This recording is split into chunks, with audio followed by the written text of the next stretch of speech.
Sur Africa 24, l'African Union Journal vous est présenté par Afreximbank.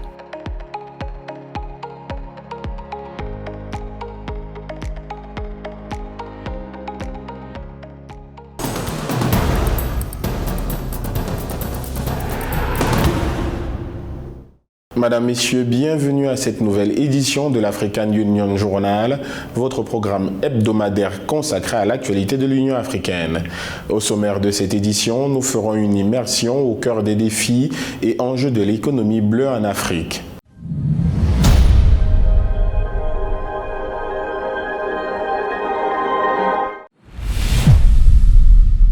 Les États africains devraient mieux investir dans l'économie bleue pour accélérer le développement durable du continent.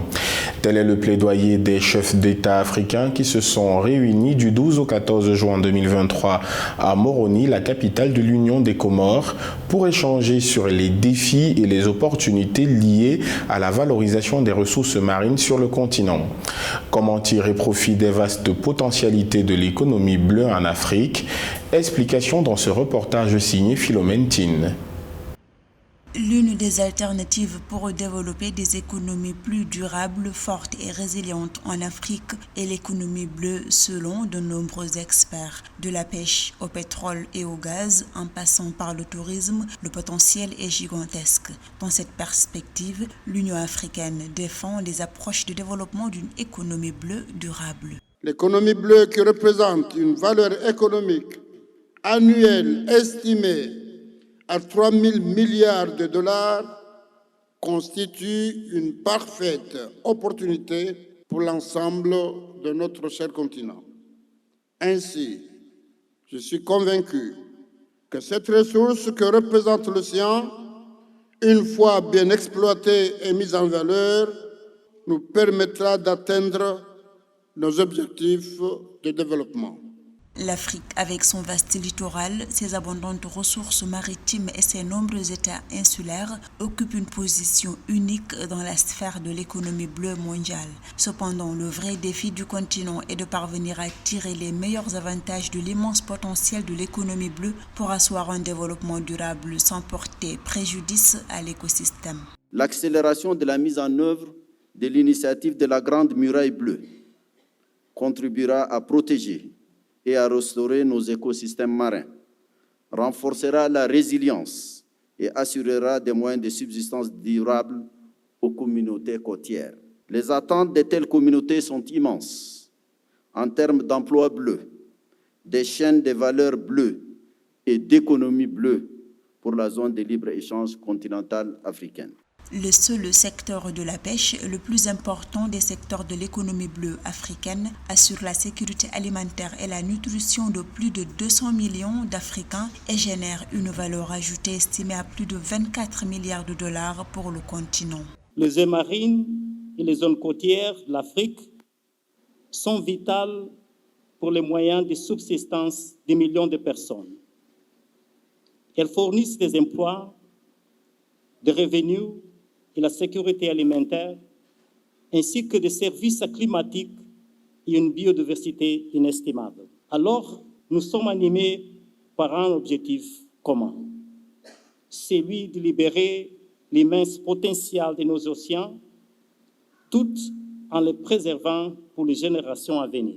Le développement de l'économie bleue permettra au continent d'atteindre ses objectifs de développement durable. Selon les gouvernants africains, les actions susceptibles de promouvoir ce nouveau modèle de développement économique viable passeront notamment par le respect des engagements en faveur de la protection de la biodiversité et des ressources des océans, en luttant contre la pollution plastique, mais aussi en renforçant la lutte contre la pêche illégale. 200 millions d'Africains dépendent de l'économie bleue pour leur nutrition. L'évaluation de l'Union africaine indique que la valeur de l'économie bleue atteindra 405 milliards de dollars d'ici 2030. Basé essentiellement sur la pêche, le domaine offre de vastes opportunités d'échange pour le continent africain et emploie actuellement 49 millions de personnes au sein des 38 États insulaires que compte le continent africain. Immersion au cœur des opportunités de développement de l'économie bleue dans cet élément signé Nathalie Mo. 200 millions d'Africains dépendent de l'économie bleue pour leur nutrition. Basée essentiellement sur la pêche en Afrique, ce domaine offre de vastes opportunités d'échange pour le continent. Alors que les petits États insulaires sont rarement cités dans le déploiement de la zone de libre-échange continentale africaine, l'Union africaine prévoit des retombées importantes de l'économie bleue avec la mise en place du marché unique sur la lutte contre la pauvreté, l'inclusion et la diversification économique. Donc, qu'est-ce que la ZLECA prétend? C'est que nous augmentons cette partie du commerce centrafricain parce que cela va donner aussi que nous allons créer une économie plus diversifiée et une économie plus résiliente. Pesant 3% du PIB global de l'Afrique, les 38 États côtiers et insulaires veulent augmenter leur contribution à l'essor du continent. Pour tirer un meilleur parti de l'économie bleue, les États peaufinent des politiques nationales visant à attirer davantage d'investissements directs étrangers. La promotion des filières maritimes porteuses, l'amélioration des infrastructures ainsi que la bonne gouvernance sont des stratégies à explorer selon des experts. On a un faible capacité de production à l'interne. On a, par rapport donc au vaste marché que nous avons, il y a aussi les questions sur la promotion des filières bleues prometteuses, comme dans le domaine de l'aquaculture marine, alcoculture, il y a aussi l'horticulture, conchiliculture. Les ressources maritimes et marines sont particulièrement fragiles. De ce fait, la durabilité de l'économie bleue devient un enjeu qui réside à la fois dans la création de richesses et la préservation des écosystèmes marins. Ainsi, la stratégie africaine intégrée pour les mers et les océans à l'horizon 2050 de l'Union africaine prône le développement de solutions innovantes et des systèmes de gestion rigoureux capables de rendre plus économiquement dynamiques les États insulaires du continent. Cette présidence de l'Union africaine présidée par les Comores permet de porter au plus haut niveau les spécificités insulaires et l'approche différenciée en ce qui concerne nos États. Il est très important de s'associer, travailler ensemble, tirer les leçons du passé. 49 millions d'emplois sont actuellement générés par des activités liées aux océans et mers en Afrique. L'économie bleue génère une valeur ajoutée estimée à plus de 24 milliards de dollars, soit 1,26% du PIB de l'ensemble des pays africains. Les prévisions de l'Union africaine indiquent que la valeur de l'économie bleue atteindra 405 milliards de dollars d'ici 2030 à l'échelle continentale.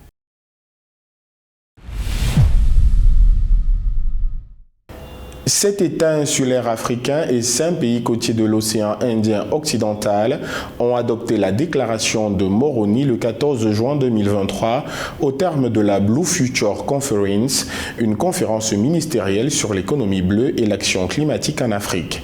Cette déclaration centrée sur la stratégie de la Grande Muraille bleue vise essentiellement à inciter les pays africains à libérer le potentiel des océans. Marie-Raphaël Antolo pour plus de détails.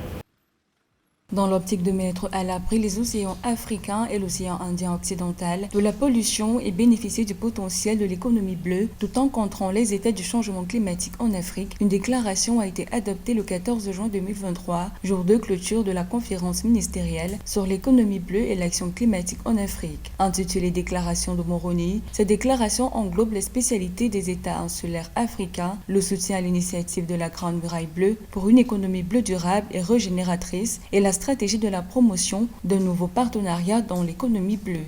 Là, comme vous le savez, nous entrons dans la deuxième décennie de l'agenda 2063 de l'Union africaine et on s'est rendu compte que cet aspect de l'économie bleue, surtout des États insulaires africains, était plus ou moins négligé. Et on compte mettre en exergue cet agenda durant ces deuxième décennale et appuyer la visibilité des pays insulaires. L'économie bleue, ça représente quand même une composante majeure pour la Grande Muraille bleue. Il est question aujourd'hui de préserver cette mer, de préserver sa biodiversité et de restaurer nos écosystèmes et aussi, bien sûr, en tirer un profit. D'après l'Institut d'études de la sécurité, les moyens de transport maritime de marchandises sont responsables à 15% des émissions mondiales de soufre et d'oxyde d'azote qui détruisent les récifs coralliens et la couche d'ozone et aggravent les effets dévastateurs du changement climatique. Avec cette nouvelle déclaration, les pays africains pourront développer l'économie bleue grâce à la stratégie de la Grande Muraille Bleue, selon des experts. Les ressources et les écosystèmes océaniques sont partagés par plusieurs pays d'une même région, d'où l'importance pour ces pays de coordonner leurs efforts. La gestion équitable et durable de ces ressources ne peut être réalisée que par une approche régionale concertée, aucun État membre ne pouvant adresser ces défis et ces problématiques seul. La Grande Muraille Bleue, initiative du continent, a été mise en œuvre par l'Afrique, pour l'Afrique avec la collaboration des partenaires internationaux et d'autres États insulaires et côtiers. Cette stratégie vise à restaurer la santé des océans, à préserver la biodiversité marine et à encourager les pratiques économiques durables. Nous reconnaissons que les États insulaires africains sont particulièrement vulnérables et déjà lourdement touchés par ces crises interconnectées et qu'ils ont donc besoin d'une attention et d'une réponse spécifique et ciblée pour soutenir leurs efforts en vue de répondre aux défis et aux opportunités actuelles et futures. La Grande Muraille Bleue a d'ailleurs été présentée dans la déclaration de Moroni comme une approche phare, transformatrice et collective, encourageant la résilience face au changement climatique. Rappelons que la conférence ministérielle sur l'économie bleue et l'action climatique en Afrique qui s'est tenue aux Comores a été organisée par le gouvernement de l'Union des Comores en partenariat avec la Commission de l'Union africaine, la Commission économique pour l'Afrique, le Programme des Nations unies pour le développement et l'Union internationale pour la conservation de la nature. L'actualité de l'Union africaine, c'est aussi la signature de l'accord de siège de l'Agence africaine du médicament entre le Rwanda et la Commission de l'Union africaine. Et puis le haut représentant de l'Union africaine pour faire taire les armes salue l'aide apportée par le Tchad aux réfugiés soudanais. Enfin, le Fonds pour la paix de l'Union africaine devrait financer ses premières activités en 2023.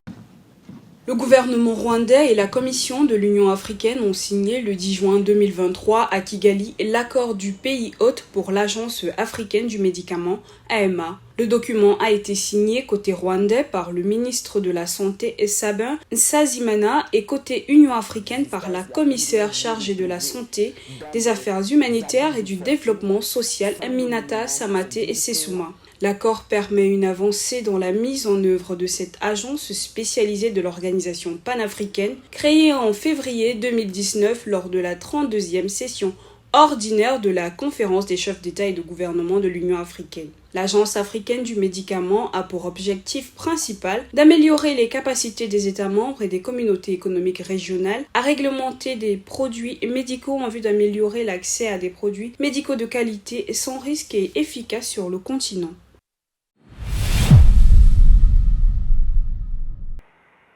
Le haut représentant de l'Union africaine pour faire taire les armes et envoyé de l'Union africaine pour le Soudan, Mohamed Ibn Chambas, a été reçu en audience à N'Djamena le 13 juin 2023 par le secrétaire général de la présidence de la République du Tchad, Gali Goté Gata.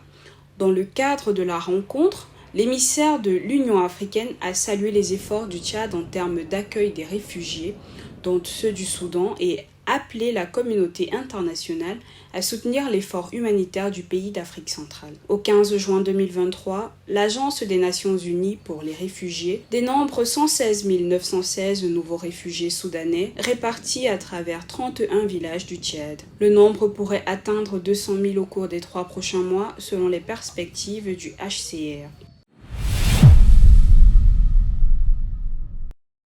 De sources officielles, les ressources du Fonds pour la paix de l'Union africaine devraient être utilisées pour la première fois cette année 2023, notamment dans le cadre d'interventions liées à la crise soudanaise, à la mission de transition de l'Union africaine en Somalie, ATMIS, et pour des projets dans la communauté de l'Afrique de l'Est. D'après la Commission de l'Union africaine, des actions sont en cours pour approuver 5 millions de dollars en faveur du fonds de réserve de crise comme soutien direct aux zones d'intervention proposées. Le Fonds pour la paix de l'Union africaine a été créé en 1993 avec l'objectif de financer rapidement les initiatives de l'organisation panafricaine en faveur de la paix sur le continent. Sans avoir besoin de solliciter des donateurs, l'initiative est actuellement en phase d'opérationnalisation d'après la Commission de l'Union africaine.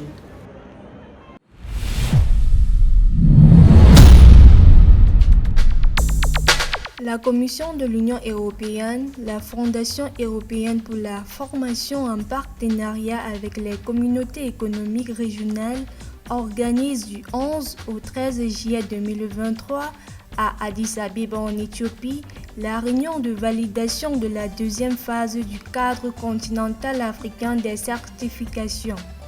Le document de politique couvre la période 2023-2026. Le cadre continental africain des certifications est une initiative politique de l'Union africaine qui vise à améliorer la transparence et la portabilité des certifications de tous les sous-systèmes et niveaux d'éducation et de formation sur le continent, en soutenant la complémentarité avec les cadres de certification nationaux et régionaux. La 5e réunion de coordination semestrielle de l'Union africaine, des communautés économiques régionales et des mécanismes régionaux est fixée du 13 au 16 juillet 2023 à Nairobi au Kenya.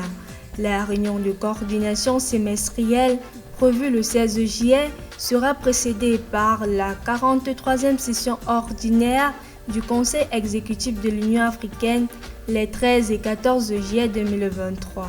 D'après la présidence de la Commission de l'Union africaine, l'objectif des réunions de coordination est d'inscrire dans un cadre formalisé les relations entre l'Union africaine, les communautés économiques régionales et les États membres pour une meilleure coopération au service du développement du continent, toutefois sans interférence ni chevauchement sur les compétences des unes et des autres.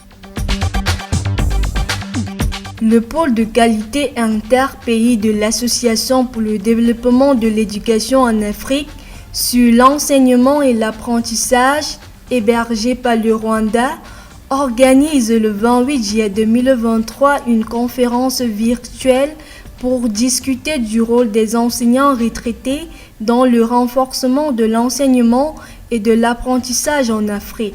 L'événement vise à renforcer les liens entre les enseignants à la retraite et les enseignants en service et devrait contribuer à démontrer le potentiel d'utilisation des capacités et de l'expérience des enseignants à la retraite.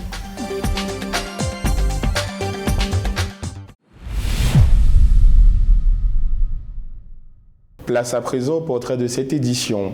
Il se donne pour challenge d'accroître les revenus de la région Océan Indien, une zone en proie à l'insécurité maritime qui affecte l'économie de cette région dont le potentiel économique est estimé à plus de 3 000 milliards de dollars l'année. Lui, c'est Velayudom Marimutu, le secrétaire général de l'Océan Indien, et son ambition, faire de cette région une région économiquement prospère et stable. Séverin Douke dresse le portrait de Velayudom Marimutu, un économiste engagé en faveur du développement de l'océan Indien. Il est au cœur des politiques de la Commission de l'océan Indien, une région sensible dont les économies sont tributaires de l'économie bleue et du tourisme prioritairement. Velayudom Marimutu, le secrétaire général de la Commission de l'océan Indien, doit relever le défi du développement économique de cette région dont le potentiel est estimé à plus de 3 000 milliards de dollars annuellement en termes de revenus de l'économie bleue selon l'Union africaine. L'économie bleue, à cet égard, est un nouvel horizon pour le développement socio-économique du continent et nos pays insulaires ont un rôle moteur à y jouer s'ils opèrent leur mue de petit État insulaire en voie de développement à celui de grand État océan. La Commission de l'océan Indien est la seule organisation régionale d'Afrique à caractère exclusivement insulaire et constituée de 5 États membres. Cette région subit des incursions et assauts de la piraterie maritime qui affectent significativement la sécurité, l'économie et les investissements, malgré une multitude de programmes de sécurité à l'effet de contrer ce fléau. Pour le secrétaire général de la Commission de l'océan Indien, il est impératif de renforcer ces mesures par des moyens de sécurité terrestre, car selon lui, l'insécurité maritime prend sa source sur le continent. L'économie du crime commence à terre. D'accord ? Et là, nous travaillons aussi avec les États membres, d'accord, financés par l'Union européenne, d'accord, avec Interpol, avec UNODC, d'accord, pour que ces crimes qui commencent par terre, à terre, qui se passent en mer, soient aussi traités et jugés à terre. Donc il y a tout cet important dispositif légal et juridique qu'il est important d'installer dans nos États. À l'heure où la protection de l'environnement est plus que d'actualité et au cœur des politiques mondiales, le secrétaire de la Commission de l'océan Indien s'inquiète de l'avancée rapide de la destruction des écosystèmes marins et littoraux. Alors qu'il prenait part aux travaux de la conférence ministérielle sur le futur bleu, Velayudhu Marimutu a salué les retombées de ce rendez-vous climatique qui a abouti sur la déclaration et le processus de Moroni. La conférence Blue Future inaugure un processus de Moroni que nous souhaitons porteur pour les États insulaires et côtiers d'Afrique qui sont à l'avant-plan des défis climatiques et environnementaux et qui renferment un potentiel remarquable de résilience. Mais il faut agir vite, car les projections du GIEC montrent une tendance à la destruction des écosystèmes marins et littoraux des latitudes tropicales plus rapide qu'initialement prévu. Docteur en sciences économiques, Velayudhu Marimutu est à la tête de la Commission de l'océan Indien depuis le 16 juillet 2020. Il a été de 2016 à 2020 recteur de l'Académie de la Réunion.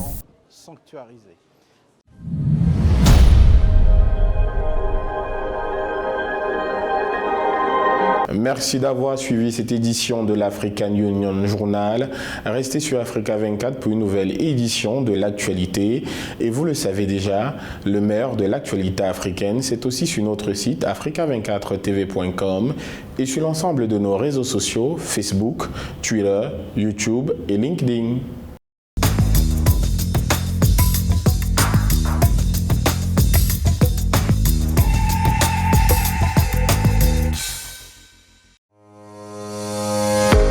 Sur Africa 24, l'African Union Journal vous est présenté par Afreximbank.